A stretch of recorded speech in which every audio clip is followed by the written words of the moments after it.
विशेषकर मैं बात कहना चाहता हूँ अंत के टाइम को लेकर। और आप देख पा रहे हैं अपने जीवन में कि अंत का टाइम लोग ठंडे पड़ रहे हैं और सब लोग ठंडे हो जाएंगे। प्रभु में है लेकिन खुदा के वचन को सुनने का और पढ़ने का मन नहीं करेगा। हो सकता है कि आप अगर इस वीडियो को देख रहे हैं तो आपको मन करेगा कि मैं इस वचन को ना सुनूं। प्रभु की बात को क्या सुनना, उसके वचन को क्या सुनना। कोई इंस्टा में जाएंगे या यूट्यूब पर जाएंगे, कोई कॉमेडी वीडियो सर्च करके देखेंगे। मैं इसको बताना चाहता हूँ कि आज विश्वासी हो या पास्टर हो, बहुत से ऐसे लोग हैं जो कि खुदा के वचनों में मन नहीं लग रहा है। उसके वचन को अगर आप देखें, सबसे पहले कोई भी आप यूट्यूब पर वीडियो घुसते होंगे वचन को सुनने के लिए, तो आप देखते होंगे कि कितना देर का वीडियो है। आप कमेंट करें क्या मैं सच बोल रहा हूँ। कितना देर का वीडियो है। अगर ज़्यादा आपको दिखता है 1 घंटा का है, 2 घंटा का है वचन है, तो आप उसे नहीं सुनते। कोशिश करते हैं कि कम से कम हो, 5 मिनट हो, 10 मिनट हो। ठीक है, इस चीज़ को ध्यान देंगे। अभी बहुत से पास्टरों के माइंड में और विश्वासी के माइंड में इच्छा नहीं चल रही है। इच्छा ख़त्म हो चुकी प्रभु के वचन को सुनने का या उसके वचन को पढ़ने का। प्रभु में मन नहीं लग रहा है। हालेलुया, इस चीज़ को ध्यान देंगे। हमारा प्रेम परमेश्वर से कम हो रहा है। और बाई चांस आप कोई ग्रुप में ज्वाइन होते होंगे तो आपको मन नहीं करता होगा कि इस ग्रुप में ज्वाइन हो। उस समय आप शायद रील्स देखने का मन करता हो, क्रिकेट देखने का मन करता हो, कॉमेडी वीडियो देखने का मन करता हो, लेकिन वचन पढ़ने का मन नहीं करता है और ना ही प्रार्थना करने का मन करता है। इस चीज़ को ध्यान देंगे। अगर हमारा मन प्रार्थना करने का नहीं कर रहा, अगर हमारा मन वचन पढ़ने का नहीं कर रहा, अगर हमें आत्मा में बढ़ने का मन नहीं कर रहा है, यानी कि कोई पास्टर का वीडियो वचन जो प्रचार कर रहे हैं सुनने का मन नहीं कर रहा है, इसका मतलब हम मौत की ओर जा रहे हैं। इस चीज़ को ध्यान देकर कोई इंसान को भूख लगना कम हो जाता है तो वो खाना कम खाएगा, और खाना कम खाने की वजह से उसके शरीर में कमजोरियाँ आएंगी और वह मौत की ओर जा रहा है।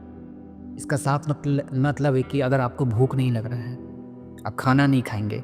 आप खाना नहीं खाएंगे तो आप कमज़ोर या मौत के कगार पर हैं। अगर हमारे जीवन में आत्मिक भूख खत्म हो चुका है, जैसे कि प्रार्थना करने का भूख खत्म हो चुका है, आराधना करने का भूख खत्म हो चुका है, वचन पढ़ने का भूख खत्म हो चुका है, वचन को सुनने का भूख खत्म हो चुका है, इसका मतलब हम आत्मा में मर रहे हैं। आत्मिक भूख प्यास खत्म हो चुकी है और आत्मा में हम मरने को तैयार हैं। जिस तरह शरीर का भूख खत्म होने से हम मौत की ओर जाते हैं, उस तरह आत्मा का भूख और प्यास खत्म होने से हम मौत की ओर जा रहे हैं। और वो ऐसा मौत है जहाँ से हम कभी नहीं निकल सकते। वो आत्मा का मौत। परमेश्वर का वचन कहता है हमें दोबारा मरना पड़ेगा। अगर आप एक बार जन्म लेकर जीना चाहते हो तो मैं आपसे कहता हूँ इस चीज़ को आप ध्यान से सुने। अगर आप एक बार जन्म लिए हो तो आपको 2 बार मरना पड़ेगा। मैं फिर से कहता हूँ, अगर आप एक बार जन्म लिए हो तो आपको 2 बार मरना पड़ेगा। अगर आप 2 बार जन्म लिए हो तो 1 बार मरना पड़ेगा। यीशु मसीह कहता है कि तुम्हें फिर से एक नए सिरे से जन्म लेना पड़ेगा। तुम्हें दोबारा जन्म लेना होगा। जब तक आप दोबारा जन्म नहीं लोगे, हालेलुया, इस चीज़ को ध्यान दें, जब तक आप दोबारा जन्म नहीं लोगे आप एक बार नहीं मरोगे। आपको दोबारा जन्म लेना ही होगा, तब आप एक बार मरोगे शरीर से। अगर आप एक बार जन्म लिए हो तो आप 100% ही 2 बार मरोगे, शरीर से भी और आत्मा से भी। मैं आपसे कहना चाहता हूँ कि कितने लोग हैं जो दोबारा जन्म लेना चाहते हैं या लिए हैं।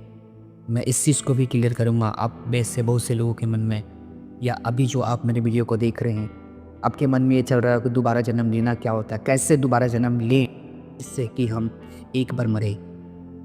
परमेश्वर का वचन में लिखा है, इस चीज़ को आप ध्यान दें। यीशु मसीह कहा है कि दोबारा जन्म लेना पड़ेगा। और दोबारा जन्म लेने का मतलब ये है कि आप जब यीशु मसीह को नहीं जानते थे, हालेलुया, आप जब यीशु मसीह को नहीं जानते थे, आपका व्यवहार कैसा था, आपका स्वभाव कैसा था। आपका स्वभाव पूरा बदलना चाहिए यीशु मसीह के पास आने के बाद। आपके चाहे जितने भी दोस्त हैं, जितने भी फ्रेंड हैं, सब लोगों के मुंह से ये निकलना चाहिए कि ये बदल चुका है, ये बदल चुका है। इसका मतलब है कि आप दोबारा जन्म नहीं है, मतलब कि आपका पहले का जीवन बदलना चाहिए, पूरे तौर से बदलना चाहिए। Hallelujah, hallelujah. जब साहुल के ऊपर, मेरी बातों को ध्यान दे, जब साहुल के ऊपर पवित्र आत्मा उतरा, वो बदल गया। परमेश्वर की आत्मा ने उसे चेंज कर दिया, एक अलग इंसान बन गया।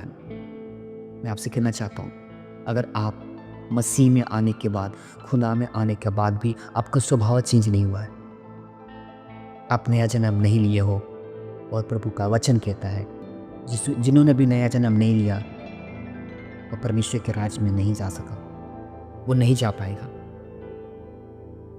वरना खुदा में आना, खुदा में चलना सब व्यर्थ है। अगर आप दोबारा जन्म नहीं लिए हो तो आप नष्ट हो रहे हो।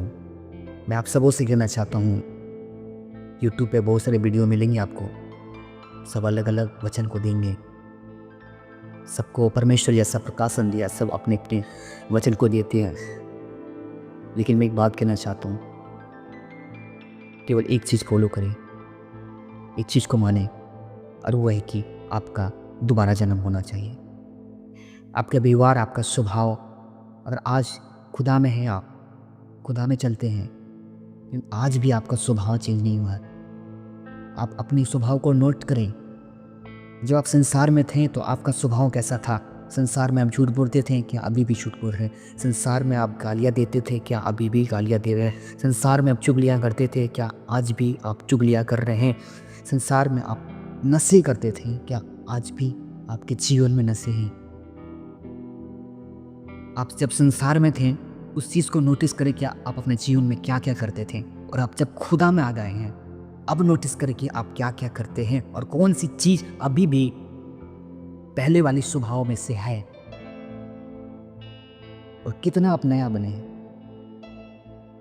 वरना यीशु मसीह के पास आकर कोई फायदा नहीं।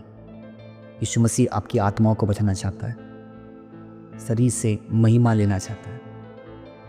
आप शरीर से खुदा की महिमा करें और अपनी आत्मा को बचा लें, वरना कोई फायदा नहीं, वरना कोई फायदा नहीं।